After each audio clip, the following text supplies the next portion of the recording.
Hello friends, नमस्कार and welcome to समाधान। साथियों में देखिए आप सब अच्छे होंगे और साथ ही साथ आपकी स्टडी भी अच्छे से चल रही होगी।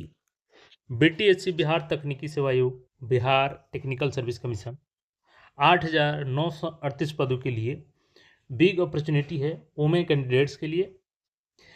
देखिए आपको बता दें साथियों कि ये वैकेंसी 2022 में लास्ट टाइम आई थी और उस समय आपका जो क्राइटेरिया था इसका चयन का, वो आपके जो आपके एकेडमिक मार्क्स होते हैं, उसके आधार पे चयन किया जाता था। लेकिन इस बार एक बड़ा बदलाव है और इसमें आपका सीबीटी होगा, कंप्यूटर बेस्ड टेस्ट भी लिया जाएगा और केवल एक टेस्ट होगा और उसी टेस्ट के आधार पे आपका यहाँ पे चयन की प्रक्रिया कंप्लीट की जाएगी, यानी एग्जाम के आधार पर आपका चयन होगा।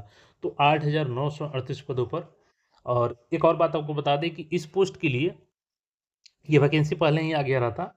बीटीएससी को रोस्टर भेजा गया था लेकिन उसमें कुछ खामियां थी, जिसकी वजह से रोस्टर वापस हुआ था। उसमें क्या खामियां थी वो सारी चीज़ हम बात करेंगे और विद प्रूफ सारा चीज़ आपको दिखाएंगे भी। तो लेवल 4 सीबीटी एग्जाम के लिए और इसकी एलिजिबिलिटी क्या होगी, कौन कौन से लोग अप्लाई करेंगे, सिलेबस क्या रहेगा और एज में यहाँ पर रिलैक्सेशन भी आपको देखने को मिलेगा। तो लगभग 5 ईयर्स का आपको एज में रिलैक्सेशन आपको यहाँ पे मिलने जा रहा है। तो चलिए और चीज़ों को हम लोग एक एक करके समझते हैं।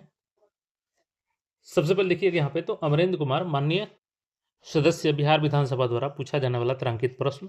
तो जो स्टार्ट क्वेश्चन होते हैं वो पूछे थे ये। और प्रश्नकर्ता यहाँ पे देखिएगा इनका नाम दिया गया है। क्या मंत्री स्वास्थ्य विभाग यह बतलाने की कृपा करेंगे कि क्या यह बात सही है कि राज्य में सरकारी चिकित्सकों के 21,821 स्वीकृत पदों के विरुद्ध मात्र 9,568 चिकित्सक एवं 21,137 ग्रेड ए के नर्सों के स्वीकृत पद के विरुद्ध मात्र 93 से 15 नर्स ही कार्यरत है? क्या यह बात सही है कि सैंपल रजिस्ट्रेशन सिस्टम 2026 की रिपोर्ट के अनुसार विशेषज्ञ चिकित्सकों और प्रशिक्षित मेडिकल स्टाफ की कमी के कारण राज्य में 67.8% मरीज असमय दम तोड़ रहे हैं? इसके अलावा देखिएगा तीसरा क्वेश्चन है इनका कि यदि उपयुक्त खंडों के उत्तर स्वीकारात्मक हैं तो सरकार कब तक चिकित्सकों और नर्सों के रिक्त यहाँ पे रख हो गया है पदों पर बहाली करने का विचार रखती है, और नहीं तो क्यों? अब चलिए इनका जवाब जो है मंत्री महोदय का वो देख लीजिएगा यहाँ पे। तो मंत्री जी कौन है? तो निशांत जी हैं, माननीय मंत्री स्वास्थ्य विभाग बिहार। वस्तुतः स्थिति यह है कि बिहार स्वास्थ्य सेवा, बिहार दंत चिकित्सक एवं बिहार आयुष चिकित्सक सेवा के अंतर्गत विशेषज्ञ सामान्य दंत एवं आयुष चिकित्सकों का वर्तमान में नियमित और एनएचएम यहाँ पे देखिएगा नेशनल हेल्थ मिशन, यानी कि ये जो आपका कॉन्ट्रैक्ट वाला होता है और ये नियमित आपका रेगुलर वाला वैकेंसी होता है। तो इसका विवरण दिया गया है, कार्यरत कितने हैं, स्वीकृत पद कितने हैं और रिक्ति कितनी है। तो यहाँ पे देखिएगा ये चिकित्सक का है, जो आयुष चिकित्सक हो गया, दंत चिकित्सक हो गया। तो इन सब का यहाँ पे स्वीकृत कितने हैं, कार्यरत कितने हैं और रिक्ति कितना है। तो देखिए इन सब में यहाँ पे रिक्तियाँ खाली हैं। टोटल 568 ये हो गया। तो इसकी तो हम लोग बात नहीं करेंगे, अभी बात करेंगे इसकी बाद में। और यहाँ पे नेशनल हेल्थ मिशन जो कॉन्ट्रैक्ट वाला सीट है उसमें स्वीकृत है, जैसे कि यहाँ पे 770 है, 226 कार्यरत है, 544 रिक्ति है। तो यहाँ भी आपको नेशनल हेल्थ मिशन के तहत भी 2464 यहाँ पे वैकेंट है। यानी टोटल दोनों मिलाकर के रेगुलर और नेशनल हेल्थ मिशन कॉन्ट्रैक्ट वाला टोटल 82 से यहाँ पे 95 रिक्ति है। लेकिन ये रिक्ति की हम लोग बात नहीं कर रहे हैं, बात यहाँ पे कर रहे हैं राज्य में ग्रेड ए नर्स, जीएनएम और एएनएम के वर्तमान में नियमित एवं एनएचएम नेशनल हेल्थ मिशन स्वीकृत कार्यरत एवं रिक्त पदों की विवरणी निम्नलिखित है। अब देखिएगा जीएनएम की बात करें तो अभी हाल ही में 11,389 भर्ती की प्रक्रिया कंप्लीट हुई है। तो जो लोग जीएनएम किए होंगे वो जरूर भरे होंगे। और टोटल इसमें स्वीकृत पद है आपका 20,946, जिसमें 95 से 57 कार्यरत है और 11,389 जो खाली था वो भी कंप्लीट हो गया, यानी ये पूरा स्ट्रेंथ आपका कंप्लीट हो गया। अब इसमें आपको अभी वाली नहीं देखने को मिलेगी। बात करें एएनएम की, तो एएनएम में टोटल 31,090 पोस्ट स्वीकृत है। इसमें से 21,652 कार्यरत है और वैकेंट पोजीशन कितना है? तो 94 से 38 ये पद अभी खाली है। और 2022 में इसमें वैकेंसी लगभग 10,000 प्लस आई थी। कुल यहाँ पे देखिएगा तो 52,036 पोस्ट में 31,209 कार्यरत हैं और 20,827 वैकेंट पोजीशन है। और इसमें भी नेशनल हेल्थ मिशन यानी कि जो कॉन्ट्रैक्ट वाले हैं इनका बात करें हम लोग तो जीएनएम में देखिएगा 3268 खाली है और एएनएम में 1587 खाली है। टोटल 48 से 55 खाली है। लेकिन अब वैकेंसी किस पे आएगी? तो देखिए इसमें से आपको 8,938 पदों पर वैकेंसी आएगी, किसकी? एएनएम की। अब एएनएम की बात करें आपको तो एएनएम आपका ऑक्सिलरी मिडवाइफ होता है, ठीक है। Auxiliary midwife nurse. तो इस पद पर वैकेंसी होगी, इसकी योग्यता, क्वालिफिकेशन, सारा चीज़ हम लोग देखेंगे।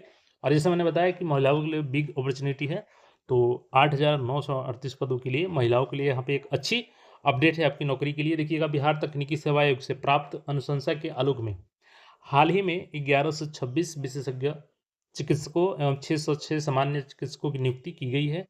ये विवरण दिया गया है जिनका जिनका किया गया है। इसके बाद जीएनएम को बताया गया है 11,389 रिक्ति पदों पर। यहाँ पे देखिएगा डॉक्यूमेंट्स वेरिफिकेशन, ये सारा चीज़ कर लिया गया है।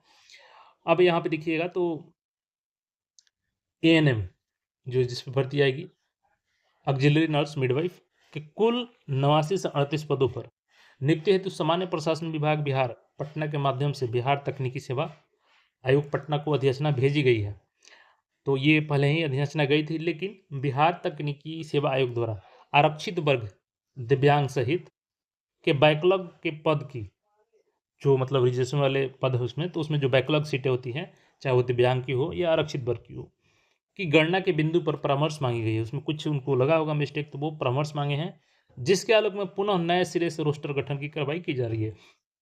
तो ये जो पूरा 8,938 पद है, इसका दोबारा रोस्टर बन रहा है और शीघ्र ही रोस्टर गठित करते हुए अधिसूचना प्रेषित कर दी जाएगी। तो बहुत जल्दी ये अधिसूचना फिर से बीटीएससी को मिलेगा और उसके बाद बीटीएससी आपकी ये वैकेंसी रिलीज कर देगी। तो आप इस मंथ के एंड तक या सितंबर में उम्मीद कर सकते हैं कि 8,938 पदों पर वैकेंसी आएगी।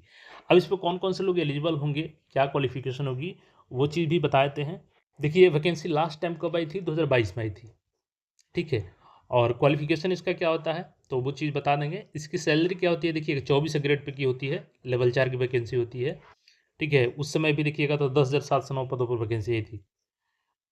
अनिवार्य शैक्षणिक योग्यता क्या होता है, देखिए ये केवल महिलाओं के लिए पोस्ट होता है, तो इसमें अलग से आपको 35% का रिजर्वेशन देखने को नहीं मिलेगा, क्योंकि ऑल ओवर महिलाएं ही भर्ती हैं। मान्यता प्राप्त संस्थान से भारतीय उपचर्या परिषद नई दिल्ली द्वारा समय समय पर अवधारित अवधि या ऑक्सिलरी नर्स मिडवाइफ एएनएम, यानी एएनएम के प्रशिक्षण जो भी प्राप्त किए हैं और उससे संबंधित इनका सर्टिफिकेट है, तो वो सभी लोग एलिजिबल होंगे। साथ ही साथ देखिएगा, अभ्यर्थी को बिहार परिचारिका निबंधन परिषद पटना से निबंधित रहना भी अनिवार्य होगा। तो निबंधन आप लोग जरूर करा लीजिएगा, जो लोग भी, उम्मीद है कि आप लोग करा ही लिए होंगे, क्योंकि आप लोग इस क्षेत्र में है तो आपको पता होगा पहले से। आयु सीमा देखिएगा, उस समय 1/8/2021 से काउंट की गई थी, तो इस बार एज काउंट आपका 01/08/2026 से तो मिनिमम किया जाएगा। मिनिमम कितना चाहिए, तो 21 साल आपका 1/8/2026 के अनुसार। लेकिन मैक्सिमम की बात करें तो मैक्सिमम 01/08/2022 से आपका मैक्सिमम एज काउंट किया जाएगा।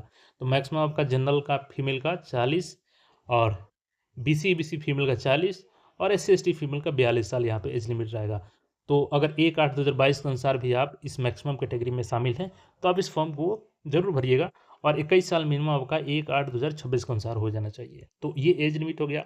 और चूंकि पिछली बार आपका चयन की प्रक्रिया केवल मार्क्स के बेसिस पे था, एकेडमिक मार्क्स के बेसिस पे, लेकिन इस बार आपका मैक्सिमम चांस है, चांस क्या है, होगा ही सीबीटी आपका एग्जाम, जिसमें 100 क्वेश्चन आपसे पूछे जाएंगे और 100 के 100 क्वेश्चन आपके सीबीटी मोड में पूछे जाएंगे। 4 ऑप्शन रहेंगे और ये जो आपका सिलेबस होगा वो एएनएम से, जो आपने एएनएम की पढ़ाई की है उसी से रिलेटेड आपका सिलेबस रहेगा 100 क्वेश्चन का। और प्रत्येक सही उत्तर के लिए आपको 1 अंक दिया जाएगा और प्रत्येक गलत उत्तर के लिए आपको 1/4 यहाँ पे निगेटिव रहेगा, 0.25 निगेटिव मार्क्स भी रखे जाने का प्रावधान किया जाएगा, जो कि आके फुल नोटिफिकेशन में दिख जाएगा। तो क्वालिफिकेशन हमने बता दिया, एलिजिबिलिटी बता दिया, नोटिफिकेशन कब तक आ जाएगा ये भी बता दिया, टोटल पदों की संख्या 8,938 पदों पर ये वैकेंसी आएगी। तो आप सब अच्छे से तैयारी करते रहें और अपने अन्य साथियों के साथ शेयर करें। बाकी और भी कुछ वैकेंसियाँ हैं जिसके बारे में हम लोग जल्दी बात करने वाले हैं, तो चैनल को सब्सक्राइब करके जुड़े रहें और अपनी तैयारी को नई दिशा दें, क्योंकि देखिए इसमें आपको पहली बार एग्जाम होगा, तो जो एएनएम का सिलेबस है उसको बार बार आप लोग देखते रहें। बाकी मिलते हैं फ्रेंड अपडेट में, चैनल को सब्सक्राइब करके जुड़े रहें।